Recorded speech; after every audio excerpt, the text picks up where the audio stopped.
지난 경기 손흥민 선수가 득점에 성공을 했는데 이 경기도 역시나 페리시치가 없을 때 득점에 성공을 했거든요. 그러다 보니까 손흥민 선수가 페리시치의 유무에 따라서 경기력과 공격 포인트 생산 능력이 큰 차이를 보여주고 있는 것은 명확해지고 있습니다. 어떤 기록까지 있냐면 이 자료는 한 해외 팬이 만든 자료인데요. 손흥민이 페리시치가 있을 때 그리고 페리시치가 없을 때의 기록을 비교한 자료예요. 조금 단순하게 보면 이 기록을 보면 되거든요. 페리시치가 있을 때와 페리시치가 없을 때의 기록인데 가장 윗줄의 지표가 90분당 득점이나 어시스트를 한 기록을 나타낸 자료입니다. 그러니까 90분당 공격 포인트를 기록한 횟수를 나타낸 자료죠. 그런데 이 기록을 보시면 페리시치가 있을 때는 90분당 0.154개의 공격 포인트, 페리시치가 없을 때는 0.795개의 공격 포인트를 기록하고 있습니다. 큰 차이가 나죠? 그리고 이 밑에 줄은 기대 득점과 기대 어시스트의 기록이거든요.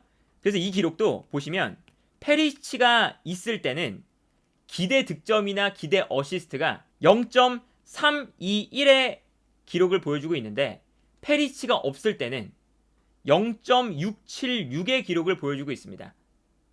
그러니까 전체적으로 페리시치가 있을 때보다 페리시치가 없을 때 공격 포인트 생산 능력도 좋아지고 기대 득점이나 기대 어시스트의 기록도 좋아지고 있는 게 사실이죠. 물론 이제 여기서 팬이 만든 자료다 보니까 페리시치가 오른쪽에서 뛸 때도 있었고 그리고 두 선수가 교체로 나가거나 교체로 들어온 시간을 고려하지 않은 자료라서 분명히 여러 가지 오류가 있지만 전체적으로 봤을 때 페리시치가 있을 때보다 페리시치가 없을 때 손흥민 선수의 경기력과 공격 포인트가 많아지는 것을 눈으로 확인할 수가 있습니다.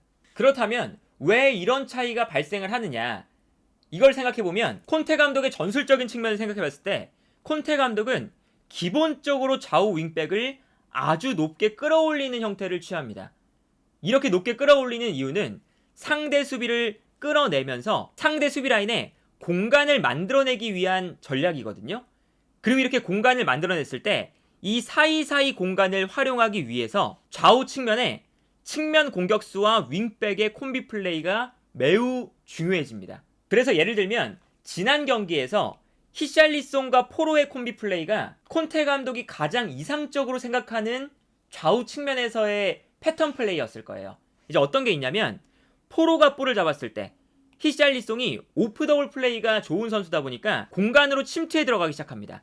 그리고 반면에 포로는 패스를 뿌려주는데 좋은 선수다 보니까 포로가 뛰어들어가는 히샬리송에게 좋은 패스를 뿌려주면서 상대의 수비 뒷공간을 공략하는 모습을 볼 수가 있었죠. 그리고 때에 따라서는 이런 장면도 나옵니다. 히샬리송이 움직여주면서 상대 수비를 중앙으로 끌어당기면 이때 포로에게 측면 공간이 넓게 형성되는 장면도 나왔었고요. 그러니까 이 뜻은 뭐냐면 한 선수는 패스를 잘 뿌려주는 타입이고 한 선수는 많이 움직여주면서 다른 선수에게 공간을 만들어주는 타입인 거예요.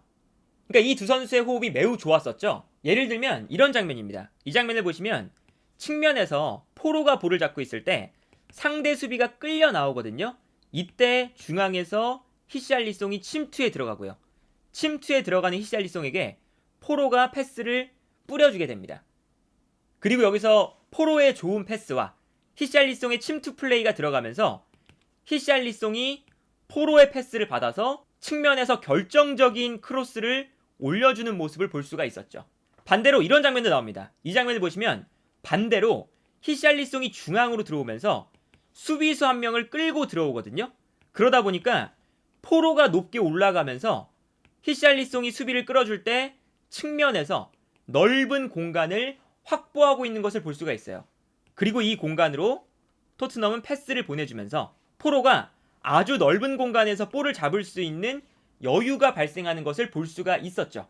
그런데 페리시치와 손흥민이 함께 나올 때는 어떤 게 문제였냐면 페리시치와 손흥민 두 선수 모두 누군가 공간을 조금 더 만들어줬을 때 공간으로 뛰어들어가서 마무리를 하는 스타일이거든요. 그러다 보니까 이 두 선수가 함께 나왔을 때 서로 마무리를 가져가는 플레이들이 계속 나왔었습니다. 예를 들면 페리시치가 측면을 움직이면서 수비를 끌어당겼을 때 페리시치가 볼을 잡는 상황에서 페리시치는 드리블 돌파를 하려고 하고, 반면에 손흥민은 침투에 들어가려고 하죠. 그래서 이 두 선수가 페리시치는 페리시치대로 들어가서 크로스를 올리려고 하고, 손흥민은 손흥민대로 공간으로 침투에 들어가서 자신이 마무리를 하려고 해요. 그래서 늘상 페리시치와 손흥민이 서로 겹치는 장면들이 자주 나왔었죠. 그리고 자연스럽게 상대의 뒷공간으로 서로 뛰어들어가다 보니까 수비수 입장에서는 손흥민을 따라가는 선수, 그리고 페리시치를 따라가는 선수, 수비가 자연스럽게 이 공간으로 쏠리게 되고요. 이렇게 되면 사실 이 공간에서 손흥민과 페리시치의 플레이가 서로 마이너스가 되는 플레이들이 너무나 많이 나왔었어요. 그래서 페리시치가 나왔을 때는 이런 장면들이 많이 나왔었죠. 이 장면을 보시면요, 손흥민 선수가 중앙으로 들어올 때 상대 측면 수비수를 끌고 들어오는 장면이거든요. 그리고 이때 페리시치가 올라가고 있습니다. 그리고 페리시치에게 넓은 공간이 형성되니까 토트넘이 측면으로 패스를 전개하면서 측면 공간을 활용을 하거든요. 그래서 측면에서 페리시치가 볼을 잡는 상황이에요. 근데 여기서 상대 수비가 끌려 나오는데, 이때 페리시치는 자기가 드리블 돌파를 해서 크로스를 올려주려고 하고, 손흥민 선수는 상대 수비가 끌려 나가니까 본인이 침투를 해서 이 뒷공간에서 크로스를 올리든 아니면 슈팅으로 마무리를 하려고 해요. 그런데 페리시치와 손흥민 둘 다, 페리시치는 페리시치대로 올라가고 손흥민 선수는 손흥민대로 공간으로 뛰어들어가니까 이 다음 장면을 보면 두 선수가 겹치는 모습을 볼 수가 있죠. 손흥민은 침투하고 페리시치는 드리블 돌파를 하면서 올라오고요. 그래서 이 측면 공간을 토트넘이 굉장히 비효율적으로 쓰는 모습을 볼 수가 있습니다. 페리시치와 손흥민의 동선이 겹치니까 자연스럽게 상대팀의 수비수들도 한쪽 측면으로 쏠리는 것을 볼 수가 있죠. 이렇게 되면 손흥민과 페리시치 둘 다 서로에게 마이너스인 거거든요. 그래서 콘테 감독이 인터밀란에서 페리시치를 쓸 때는 어떻게 썼냐면, 페리시치가 측면에서 볼을 잡는 상황이에요. 근데 여기서 중앙에 있었던 루카쿠가 침투에 들어가는 게 아니라 반대편으로 움직입니다. 그러면서 수비를 끌고 움직이죠. 이렇게 되면 페리시치가 상대 수비수 뒷공간으로 드리블 돌파를 할 수 있는 넓은 공간이 만들어지고요. 이때 페리시치의 드리블 돌파가 이루어지고 루카쿠는 안쪽에서 크로스를 받아주는 역할을 수행하게 돼요. 그런데 이 플레이를 하게 되면 손흥민의 장점은 완전히 죽어버리게 되죠. 그래서 최근에 어떤 장면이 나왔냐면 이 장면이 나옵니다. 페리시치가 측면에서 볼을 잡고 있는데 이때 손흥민이 침투에 들어가는 게 아니라 페리시치의 플레이를 살려주기 위해서 안쪽으로 뛰어들어가요.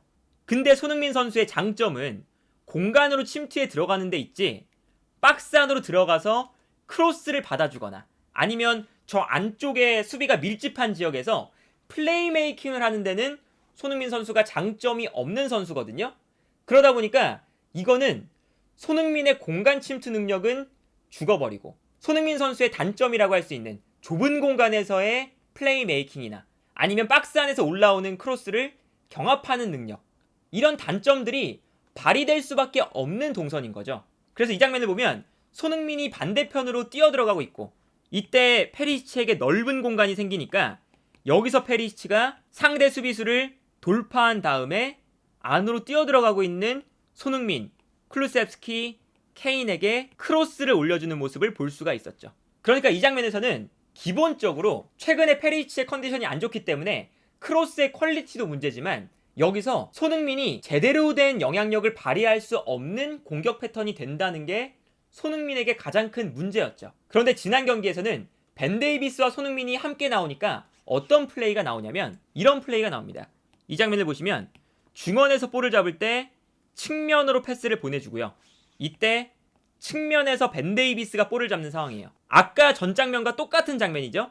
그런데 여기서 손흥민이 이번에는 안쪽으로 들어가는 게 아니라 수비수 한 명이 벤 데이비스를 향해서 끌려 나오니까 이때 손흥민이 침투에 들어가기 시작합니다. 그리고 여기서 벤 데이비스의 선택이 중요한데, 벤 데이비스가 애초에 여기서 드리블 돌파와 크로스의 장점이 있는 선수가 아니다 보니까 자신이 마무리하는 게 아니라 뛰어들어가는 손흥민에게 패스를 건네주는 모습을 볼 수가 있었죠. 그래서 상대 수비의 넓은 공간으로 손흥민 선수의 침투 플레이가 살아나는 장면을 볼 수가 있었습니다. 그래서 이 다음 장면을 보면 손흥민이 상대 수비의 뒷공간으로 뛰어들어간 이후에 벤 데이비스의 패스를 측면 공간에서 받아주는 모습을 볼 수가 있었죠. 그리고 이 장면은 또 다른 장면이거든요. 이 장면을 보시면 손흥민 선수가 반대로 측면 공간에서 볼을 잡고 있는 상황이에요. 근데 이때 벤 데이비스가 안쪽으로 침투에 들어가기 시작합니다.